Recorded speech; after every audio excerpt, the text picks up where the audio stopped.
Ano ba namang So kalokohan baka to? mapakulong si VP at saka Eh kayo, talagang ma'am. pinagpipilitan. Bakit po? Hindi ko alam.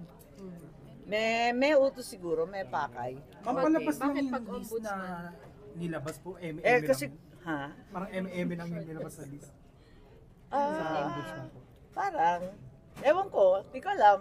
Basta nakakatuwa lang kasi nakikita ko na may dalawang kandidato na talagang hindi sinundan yung mga regulasyon, ano. Biglang last minute, nakaproduce, kahit may disbarment case, kahit may ombudsman cases. Saan ka naman nakarinig ng ganun? First time naman yan.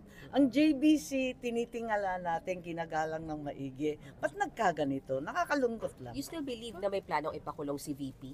Sigurado ako. Yung ombudsman daw kasi parang bantay. Do you agree with that? Yes, Parang huling bantay. Siya na talaga ang inaasahan para sa ating tunay na public service. Ang tunay na bantay dyan ay yung ombudsman, pati yung mga flood control na yan.